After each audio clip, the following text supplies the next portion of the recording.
ನಮಸ್ಕಾರ ವೀಕ್ಷಕರೇ, ನಾನು ನಿಮ್ಮ ಮಂಜುನಾಥ್ ಅಡ್ವೊಕೇಟ್ ಮಾತಾಡ್ತಾ ಇರೋದು.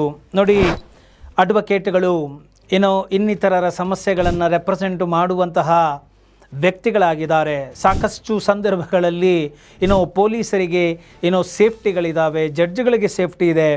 ಆದರೆ ಇಂತಹದ್ದೇ ರಿಸ್ಕ್ಗಳನ್ನು ತೆಗೆದುಕೊಂಡು ಕೆಲಸವನ್ನು ನಿರ್ವಹಿಸುವಂತಹ ವಕೀಲರುಗಳಿಗೆ ಸೇಫ್ಟಿ ಇಲ್ಲದಂತಾಗಿದೆ ಇತ್ತೀಚೆಗೆ.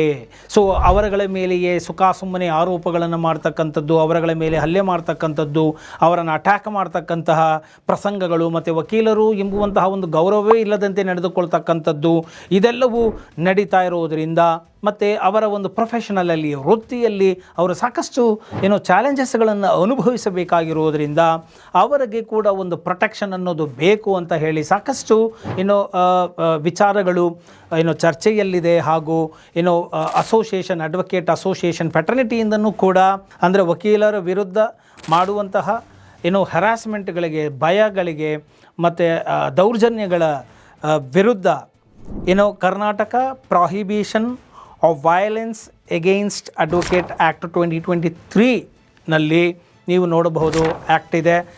ಅದಕ್ಕೆ ಸಂಬಂಧಪಟ್ಟಂತೆ ಸಾಕಷ್ಟು ಸವಲತ್ತುಗಳು, ಪ್ರಿವಿಲೇಜಸ್ಗಳು ಕೂಡ ಅವರಿಗೆ ಇದೆ. ಇದಕ್ಕೆ ಸಂಬಂಧಪಟ್ಟಂತೆ ಈಗಾಗಲೇ ಒಂದು ವಿಡಿಯೋವನ್ನು ನಾನು ಮಾಡಿದ್ದೇನೆ.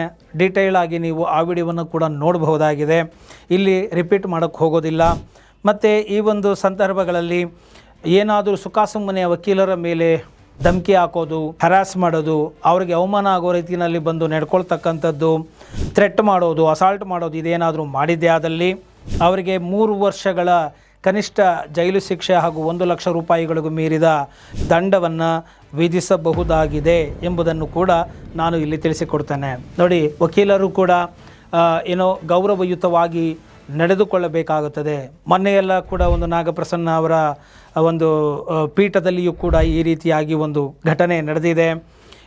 ಠಾಣೆಗೆ ಹೋದಂತಹ ವಕೀಲರ ಮೇಲೆ ಬೂಟ್ ಕಾಲಿನಿಂದ ಒದ್ದಂತಹ ಪೊಲೀಸರು ಇದನ್ನು ವಿಚಾರಣೆಯನ್ನು ನಡೆಸಿ ಆ ಒಂದು SI ಮೇಲೆ ಕ್ರಿಮಿನಲ್ ಕೇಸನ್ನು ದಾಖಲು ಮಾಡುವಂತೆ ಹೇಳಿದ್ದಾರೆ.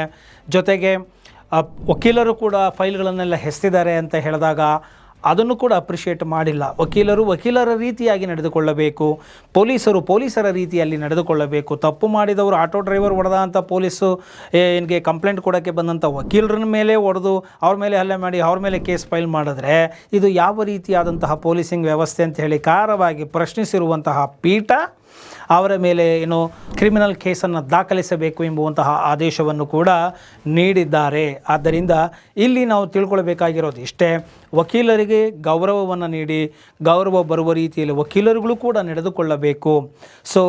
ತಪ್ಪು ಯಾರೂ ಮಾಡಬಾರದು, ಕಾನೂನನ್ನು ಯಾರೂ ಕೈಗೆತ್ತಿಕೊಳ್ಳಬಾರದು ಎಂಬುವಂತಹ ಮಾತನ್ನು ನಾನು ಇಲ್ಲಿ ಹೇಳುವ ಮುಖಾಂತರ ನಾನು ಈ ಒಂದು ವಿಡಿಯೋವನ್ನು ಇಲ್ಲಿಗೆ ಮುಗಿಸ್ತಾ ಇದ್ದೇನೆ.